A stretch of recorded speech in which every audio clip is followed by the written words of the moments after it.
Professeur Jean-François Badia, bonjour.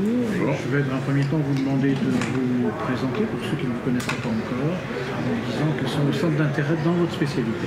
Alors, je suis chirurgien cardiothoracique au CHU de Lyon, où je dirige un service orienté sur l'insuffisance cardiaque avec tout ce qui est les aspects transplantation-assistance et aussi toute la pathologie valvulaire et bien sûr l'évolution actuelle vers le structurel qui est une donnée fondamentale. On a décidé de parler de l'insuffisance mitrale du vieillard. Qu'est-ce qui justifie aujourd'hui qu'on ait choisi ce thème ?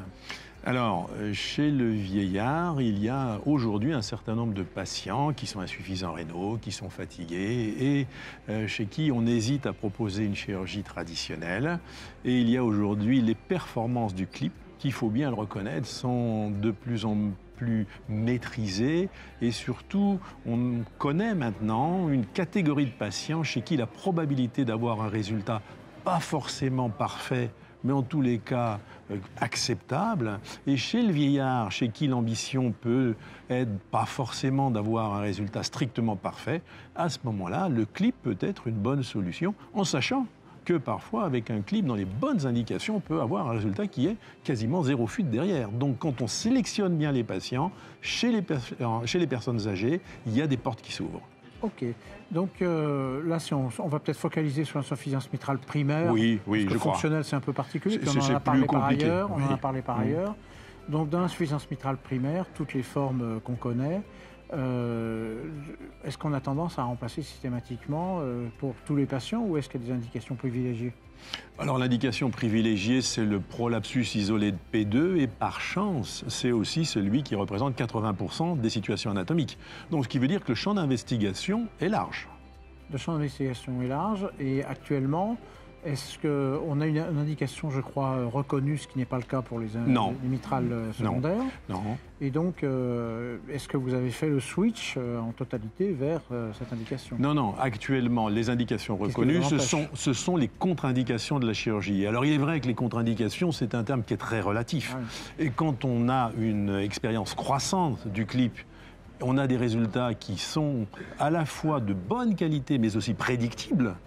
Et à ce moment-là, on a tendance à considérer les malades comme contre-indiqués à la chirurgie plus facilement. Pour moi, c'est encore plus facile puisque je maîtrise les deux techniques et que je fasse le patient d'une façon ou de l'autre, eh bien, quelque part, je n'ai pas de lien, si vous voulez, pas d'état d'âme, absolument. Et je crois que c'est une situation extrêmement confortable. Oui.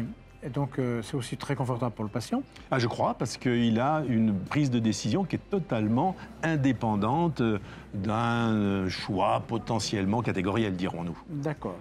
Et donc, actuellement, est-ce que le nombre de patients que vous faites, que vous traitez par ces techniques non invasives, non chirurgicales, on va dire, est-ce qu'il est augmenté en progression croissante compte tenu de votre expérience ou alors est-ce que compte tenu de l'indication entre guillemets, encore limité, vous limitez à... Alors on se limite, mais pour autant, il faut bien reconnaître qu'on a tendance à avoir un élargissement des indications et l'avenir est dans ce sens. Il n'y a plus aucun doute, l'avenir est vers le percutané.